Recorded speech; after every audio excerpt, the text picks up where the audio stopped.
Hi friends, welcome back to Before.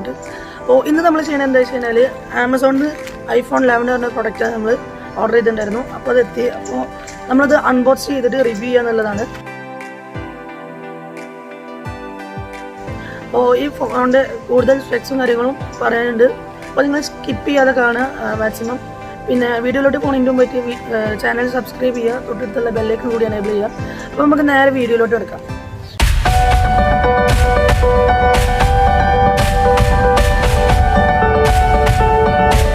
ഫ്രണ്ട്സൊക്കെ ഞാൻ അങ്ങോട്ട് നിൽക്കാനുള്ള കാരണം എന്താണ്, ബാക്കിൽ നല്ല മഴയുണ്ട്. അപ്പോൾ എന്തായാലും ക്ലാരിറ്റിക്ക് നല്ല വിഷയം ഉണ്ടാവും. അത് ആകെ ഇരുട്ട് മൂടിയുണ്ട്. അപ്പോൾ നമുക്ക് എന്തായാലും ഈ ബോക്സ് ഒന്ന് ഓപ്പൺ ചെയ്ത് നോക്കാം.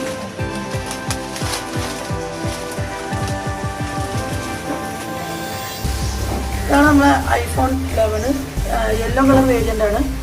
അപ്പോൾ നമുക്കിതൊന്ന് അൺബോക്സ് ചെയ്ത് നോക്കാം.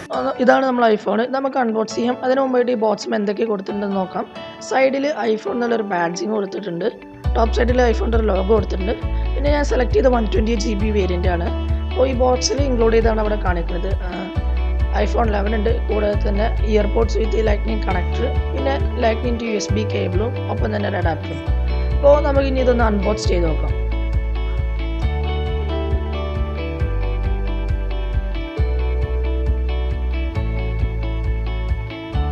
അപ്പോൾ നമുക്കിതൊന്ന് ഓപ്പൺ ചെയ്ത് നോക്കാം. ഫ്രണ്ട്സ്, അപ്പോൾ ഇതാണ് നമ്മൾ iPhone 11. അപ്പോൾ കാണുമ്പോൾ തന്നെ നല്ലൊരു അട്രാക്ഷൻ വരുന്നുണ്ട്, കാരണം ബാക്കിൽ ഗ്ലാസ് ആണ്. പിന്നെ യെല്ലോ കളർ പറഞ്ഞാൽ നല്ലൊരു കളറാണ്, ലൈറ്റ് യെല്ലോ ആയതുകൊണ്ട് തന്നെ. പിന്നെ കൂടാതെ തന്നെ ബോക്സിൽ എന്തൊക്കെയുണ്ട് നോക്കാം. ബോക്സിൽ വേറൊരു ചെറിയൊരു ബോക്സ് വരുന്നുണ്ട്, designed by Apple in California ഒരു ബോക്സാണ്. അപ്പോൾ അതിനുള്ളിൽ പറഞ്ഞാൽ ഒരു ഹലോ പറഞ്ഞൊരു കാർഡ് വരുന്നുണ്ട്. അപ്പോൾ അത് ഓപ്പൺ ചെയ്ത് കഴിഞ്ഞാൽ ഒരു വെൽക്കം ടു ഐഫോൺ എന്ന് പറഞ്ഞിട്ടുള്ളൊരു ടെക്സ്റ്റും, പിന്നെ എങ്ങനെ യൂസ് ചെയ്യേണ്ടതെന്നുള്ളൊരു യൂസർ മാനുവലാണ്. പിന്നെ കൂടാതെ തന്നെ ഒരു സിം എജക്റ്റിംഗ് പിന്നുണ്ട്. പിന്നുള്ളത് പറഞ്ഞാൽ ആപ്പിളിൻ്റെ 2 സ്റ്റിക്കേഴ്സും കൊടുത്തിട്ടുണ്ട്. അപ്പോൾ നമുക്ക് മാറ്റി വെച്ചിട്ട് ബോക്സിനകത്ത് വേറെ എന്തൊക്കെയുണ്ടെന്ന് നോക്കാം.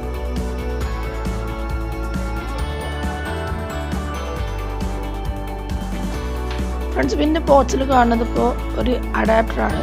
അഡാപ്റ്റർ പറഞ്ഞാൽ 5 വാട്ട്സിൻ്റെ ഒരു അഡാപ്റ്ററാണ്.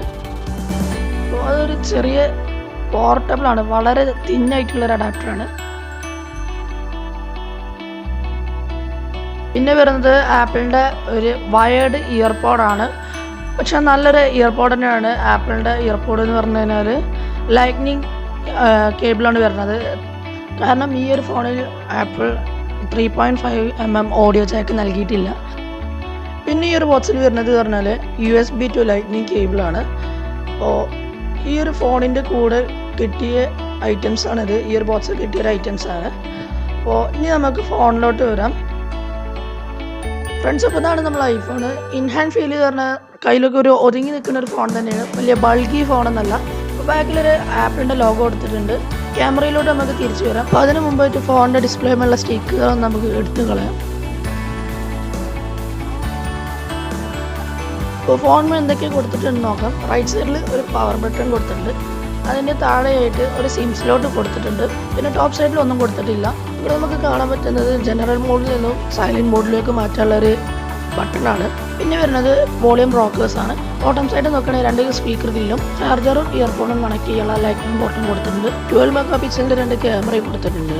ഒപ്പം തന്നെ ഒരു റെറ്റിന ഫ്ലാഷും കൊടുത്തിട്ടുണ്ട്. നമുക്ക് ഫോണൊന്ന് ബൂട്ട് ചെയ്ത് നോക്കാം.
ചോദിക്കുന്നത് നമ്മൾ മുമ്പ് യൂസ് ചെയ്തിരുന്ന ഫോണിൻ്റെ ഡാറ്റാസും ആപ്സൊക്കെ കിട്ടണോ എന്നാണ്.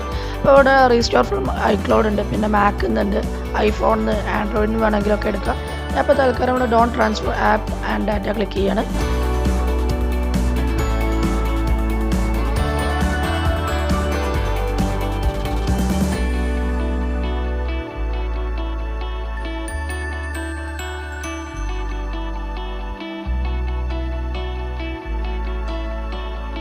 അപ്പോൾ ഫ്രണ്ട്സ് നമ്മൾ ഹോം സ്ക്രീനിലോട്ട് എത്തി.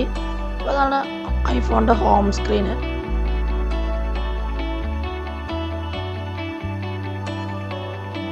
സെറ്റിങ്സ് ഓപ്പൺ ചെയ്തിട്ട് വെർഷനും കാര്യങ്ങളൊക്കെ ഒന്ന് ചെക്ക് ചെയ്ത് നോക്കാം.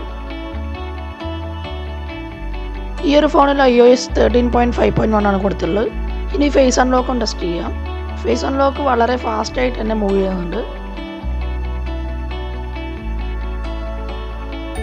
അടുത്ത ഈ ഫോണിൻ്റെ ക്യാമറ ഒന്ന് ഓപ്പൺ ചെയ്ത് നോക്കാം. അപ്പോൾ എത്രത്തോളം ക്ലാരിറ്റി ഉണ്ടെന്ന് നമുക്ക് നോക്കാം. അപ്പോൾ നമുക്ക് ജസ്റ്റ് സാധാ ഒരു മോഡിലെടുത്ത് ഫോട്ടോ എടുക്കുകയാണെന്നുണ്ടെങ്കിൽ നല്ലൊരു അടിപൊളി ക്ലാരിറ്റി തന്നെയാണ് കിട്ടുന്നത്. അപ്പോൾ ബാക്കിയുള്ള ഫോൺ പറഞ്ഞാൽ 48 മെഗാ പിക്സൽ 64 ഒക്കെ കൊടുക്കും. ഐഫോൺ വെറും 12 മെഗാ പിക്സലേ കൊടുത്തിട്ടുള്ളൂ. പക്ഷെ എന്നിട്ട് തന്നെ ഫോട്ടോ നല്ല ക്രിസ്പ് ആൻഡ് ഷാർപ്പാണ്. ഈ കൊടുത്തുള്ള മോഡുകൾ പാനോ, പോർട്രേറ്റ്, ഫോട്ടോ, വീഡിയോ നോക്കുകയാണെങ്കിൽ full HD 60 frame per second വരെയും 4K 60 ഫ്രെയിം പെർ സെക്കൻഡ് വരെയും നമുക്ക് ഷൂട്ട് ചെയ്യാവുന്നതാണ്. ഈ ഒരു ഫോണിൽ തന്നെ സ്ലോ മോഷൻ വീഡിയോയും ഹൈപ്പർലാപ്സ് വീഡിയോയും നമുക്ക് ഷൂട്ട് ചെയ്യാവുന്നതാണ്. അടുത്തത് ഈ ഫോണിൽ നമുക്ക് വീഡിയോ ടെസ്റ്റ് ചെയ്ത് നോക്കാം. ഫോണിൽ വീഡിയോസൊക്കെ കാണുമ്പോൾ നല്ല ക്രിസ്പായിട്ടാണ് കാണാൻ പറ്റുന്നത്. കളേഴ്സൊക്കെ നല്ല വൈബ്രൻ്റ് ആണ്. ഫ്രണ്ട്സ്, ഇപ്പോൾ നിങ്ങൾ ഐഫോൺ 11 അൺബോക്സിങ് വീഡിയോ കണ്ടിട്ടുണ്ടായിരിക്കും. ഇനി ചെയ്യാനുള്ളതെന്ന് പറഞ്ഞു കഴിഞ്ഞാൽ ഐഫോൺ 11 വേഴ്സസ് ഐഫോൺ 12 ആണ്. ഐഫോൺ 11ഉം ഐഫോൺ 12ഉം കമ്പയർ ചെയ്യുകയാണ്. അപ്പോൾ ഐഫോൺ 12 എൻ്റെ കയ്യിലില്ല. അപ്പോൾ നമുക്ക് വാങ്ങുന്നതിന് മുമ്പായിട്ട് ഈ ഫോണിൻ്റെ മാച്ച് ഡിഫറൻസ് എന്തൊക്കെയാണ് എന്നുള്ളതൊക്കെ ചെക്ക് ചെയ്യാം. അപ്പോൾ നമുക്ക് നേരെ കമ്പാരിസണിലോട്ട് കിടക്കാം.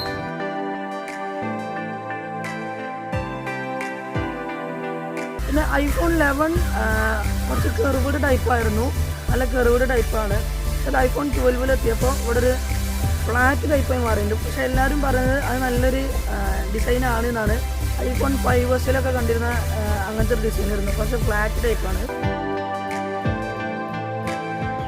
ഐഫോൺ 11 നോക്കുകയാണെന്നുണ്ടെങ്കിൽ 6.1 ഇഞ്ചിൻ്റെ liquid retina IPS LCD HD display ആണ് വന്നിട്ടുള്ളത്. അത് ഐഫോൺ 12 എത്തിയപ്പോൾ 6.1 ഇഞ്ചിൻ്റെ super retina HDR OLED display ആണ് വന്നിട്ടുള്ളത്. അപ്പോൾ അതിൻ്റെ ഇടയ്ക്കുള്ള ഐഫോൺ 11 Pro Max ഒക്കെ HDR സപ്പോർട്ടീവാണ്. 11 സീരീസിൽ 11 മാത്രമേ ഉള്ളൂ HD ഡിസ്പ്ലേ ആയിട്ട് കൊടുത്തിട്ടുള്ളൂ. അപ്പോൾ നമുക്ക് ഇതിൻ്റെ ആസ്പെക്ട് റേഷ്യോ പറയുകയാണെന്നുണ്ടെങ്കിൽ 19:5:9 ആണ്. സെയിം ആസ്പെക്ട് റേഷ്യോ ആണ് വന്നിട്ടുള്ളത്. പിന്നെ ഐഫോൺ 11 പിക്സൽ ഡെൻസിറ്റി എന്ന് വരുന്നത് പറഞ്ഞാൽ 324 പിക്സൽസ് പെർ ഇഞ്ചാണ് വരുന്നത്. ഐഫോൺ 12 നോക്കുകയാണെന്നുണ്ടെങ്കിൽ 457 പിക്സൽസ് പെർ ഇഞ്ചാണ് വരുന്നത്. സ്ക്രീൻ റെസൊല്യൂഷനെ പറ്റി പറയുകയാണെന്നുണ്ടെങ്കിൽ ഐഫോൺ 11 4792 × 828 പിക്സൽസാണ് വരുന്നത്. ഐഫോൺ 12 നോക്കുകയാണെന്നുണ്ടെങ്കിൽ 2532 × 1170 എന്നുള്ള രീതിയിലാണ് വരുന്നത്. സ്ക്രീൻ ടു ബോഡി റേഷ്യോ പറയുകയാണെന്നുണ്ടെങ്കിൽ ഐഫോൺ 11 79.79% ആണ് വന്നിട്ടുള്ളത്. ഐഫോൺ 12 നോക്കുകയാണെന്നുണ്ടെങ്കിൽ 86.89% ആണ് സ്ക്രീൻ ടു ബോഡി റേഷ്യോ എന്ന് പറയുന്നത്. ഫ്രണ്ട്സ്, ഐഫോൺ 11 ബാറ്ററിനെ പറ്റിയും ചാർജിങ്ങിനെ പറ്റി പറയുകയാണെന്നുണ്ടെങ്കിൽ ഐഫോൺ 11 കൊടുത്തിരുന്നത് 3110 mAh ഉള്ള ബാറ്ററി ആയിരുന്നു. അത് ചാർജ് ചെയ്യാൻ വേണ്ടിയിട്ട് 18 വാട്ട്സിൻ്റെ ഫാസ്റ്റ് ചാർജിങ് സപ്പോർട്ടും നൽകിയിട്ടുണ്ട്. പക്ഷേ ഐഫോണിൻ്റെ ബോക്സ് അൺബോക്സ് ചെയ്യുമ്പോൾ 5 വാട്ട്സിൻ്റെ ചാർജറേ കൊടുത്തിട്ടുള്ളൂ. അവിടെ ഒരു 15 വാട്ട്സെങ്കിലും അറ്റ്ലീസ്റ്റ് കൊടുക്കായിരുന്നു. ഐഫോൺ 12 നോക്കുകയാണെന്നുണ്ടെങ്കിൽ 2815 mAh ആയി ബാറ്ററി കുറഞ്ഞിട്ടുണ്ട്. കൂടി തന്നെ 20 വാട്ട്സിൻ്റെ ഫാസ്റ്റ് ചാർജിങ് സപ്പോർട്ട് നൽകിയിട്ടുണ്ട്. രണ്ടിനും വയർലെസ് ചാർജിങ് സപ്പോർട്ട് നൽകിയിട്ടുണ്ട്. ഇപ്പോൾ അൺബോക്സ് ചെയ്യുമ്പോൾ എന്തൊക്കെ കിട്ടുന്നതെന്ന് ഞാൻ പറയാം. അതിന് മുമ്പായിട്ട് വെയിറ്റിൻ്റെ കാര്യം പറയുകയാണെന്നുണ്ടെങ്കിൽ ഐഫോൺ 11 194 ഗ്രാംസ് ഉണ്ടായിരുന്നു. ഐഫോൺ 12 എത്തിയപ്പോൾ 162 ഗ്രാമേ കുറഞ്ഞിട്ടുണ്ട്. ഇനി സിം ആൻഡ് നെറ്റ്വർക്ക് കണക്ടിവിറ്റിയാണ്. നെറ്റ്വർക്ക് കണക്ടിവിറ്റി നോക്കുകയാണെന്നുണ്ടെങ്കിൽ ഐഫോൺ 11 4G സപ്പോർട്ടേ നൽകിയിട്ടുള്ളൂ. ഐഫോൺ 12 നോക്കുകയാണെന്നുണ്ടെങ്കിൽ 5G സപ്പോർട്ടീവ് നൽകിയിട്ടുണ്ട്. സിമ്മിനെ പറ്റി പറയുകയാണെന്നുണ്ടെങ്കിൽ രണ്ടിലും ഡബിൾ സിം സ്ലോട്ട് കൊടുത്തിട്ടുണ്ടെങ്കിലും സ്റ്റിൽ വൺ സിം സ്ലോട്ട് നമുക്ക് യൂസ് ചെയ്യാൻ പറ്റുള്ളൂ. ബാക്കിയുള്ള ഒരു സിം സ്ലോട്ട് എന്ന് പറഞ്ഞു കഴിഞ്ഞാൽ ഈ സിമ്മാണ് യൂസ് ചെയ്യാൻ പറ്റുക. ഈ സിമ്മിനെ പറ്റി നമുക്ക് പിന്നെ പറയാം.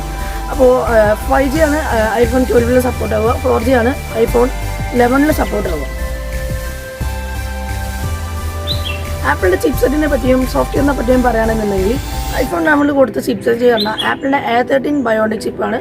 ഒപ്പം തന്നെ iOS വെർഷൻ 13 ആണ് സോഫ്റ്റ്വെയർ പ്രൊവൈഡ് ചെയ്തിട്ടുള്ളത്. അത് iPhone 12 എത്തിയപ്പോൾ A14 ബയോണിക് ചിപ്പ് നൽകിയിട്ടുണ്ട്. ഒപ്പം തന്നെ iOS വെർഷൻ 14 ആണ് നൽകിയിട്ടുള്ളത്. ഐഫോണിൻ്റെ ബിൽഡ് മെറ്റീരിയൽ നോക്കുകയാണെന്നുണ്ടെങ്കിൽ രണ്ട് ഐഫോണിൻ്റെയും ബാക്ക് സൈഡ് വരുന്നത് ഗ്ലാസ് മെറ്റീരിയലാണ്. ഒപ്പം തന്നെ വാട്ടർ റെസിസ്റ്റൻറ്റിനുള്ള കോട്ടിങ് കൊടുത്തിട്ടുണ്ട്. IP68 ആണ് വാട്ടർ റെസിസ്റ്റൻറ്റ്. അതോടുകൂടി തന്നെ 2 മീറ്റർ ഡീപ്പിൽ നമുക്ക് 30 മിനിറ്റ്സ് വരെ വാട്ടർ റെസിസ്റ്റൻറ്റ് അവൈലബിൾ ആണ്. ഐഫോണിൻ്റെ ക്യാമറ നോക്കുകയാണെന്നുണ്ടെങ്കിൽ കാര്യമായിട്ടൊന്നും ചേഞ്ചസ് വന്നിട്ടില്ല. iPhone 11 12 മെഗാ പിക്സലിൻ്റെ വൈഡ് ക്യാമറയും ഒപ്പം തന്നെ 12 മെഗാ പിക്സലിൻ്റെ അൾട്രാ വൈഡ് ക്യാമറയും കൊടുത്തിട്ടുണ്ട്. അതിൽ തന്നെ ഷൂട്ട് ചെയ്യാവുന്നത് 4K at 60 FPS അവൈലബിൾ ആണ്.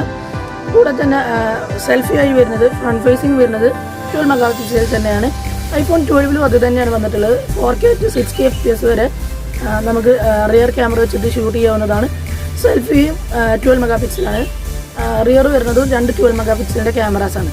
അപ്പോൾ അതിലൊന്നും കാര്യമായിട്ട് വ്യത്യാസമൊന്നും വന്നിട്ടില്ല. iPhone 11 അൺബോക്സ് ചെയ്ത് കഴിഞ്ഞാൽ നമുക്ക് കിട്ടുന്നത് പറഞ്ഞാൽ iPhone 11 ഉണ്ടാവും. കൂടെ തന്നെ ഒരു കേബിൾ ഉണ്ടാവും, USB to Lightning കേബിൾ ഉണ്ടാവും. പിന്നെ നമുക്ക് കിട്ടുന്നത് ഒരു ചാർജറാണ്. പിന്നെ ഒപ്പം തന്നെ വയർഡ് ഇയർപോഡ് ഉണ്ടാവും. അപ്പോൾ iPhone 12 അൺബോക്സ് ചെയ്ത് കഴിഞ്ഞാൽ ഇതൊന്നും ഉണ്ടാവില്ല. നമുക്ക് അത് കിട്ടുന്നത് iPhone 12 ഒപ്പം തന്നെ USB to Lightning കേബിളാണ് കിട്ടുന്നത്. അപ്പോൾ അവൈലബിൾ കളേഴ്സ് പറഞ്ഞു കഴിഞ്ഞാൽ iPhone 11 വരുന്നത് black, green, red, white, yellow, purple. അപ്പോൾ ഈ 6 കളേഴ്സാണ് വരുന്നത്. iPhone 12 നോക്കുകയാണെന്നുണ്ടെങ്കിൽ black, blue, green, red, white. ഇപ്പോൾ അവൻ്റെ പ്രൈസിങ് വരുന്നത് പറഞ്ഞാൽ 50,999 റുപ്പീസാണ്, അതായത് 51,000. അപ്പോൾ iPhone 12 നോക്കുകയാണെന്നുണ്ടെങ്കിൽ 79,900 റുപ്പീസാണ്. 264 GB വേരിയൻറ്റിൻ്റെ പ്രൈസാണ് ഞാൻ ഇപ്പോൾ പറഞ്ഞത്. ഒന്നത്തെ വീഡിയോ ഇത്രയേ ഉള്ളൂ. വീഡിയോ ഇഷ്ടപ്പെട്ടാൽ ലൈക്ക് ചെയ്യുക, ഷെയർ ചെയ്യുക, കമൻറ്റ് ചെയ്യുക. അപ്പോൾ അതോടുകൂടി തന്നെ സബ്സ്ക്രൈബ് ബട്ടൺ ക്ലിക്ക് ചെയ്യുക. തൊട്ടടുത്തുള്ള ബെല്ലൈക്കൺ ക്ലിക്ക് ചെയ്തിട്ട് ഓൾന്ന് ക്ലിക്ക് ചെയ്യുക. എന്നാൽ മാത്രമേ ഞങ്ങൾ വീഡിയോ അപ്ലോഡ് ചെയ്യുമ്പോൾ നിങ്ങൾക്ക് നോട്ടിഫിക്കേഷനായിട്ട് ലഭിക്കുള്ളൂ. അപ്പോൾ അടുത്തൊരു നല്ല വീഡിയോ ആയിട്ട് വീണ്ടും കാണാം.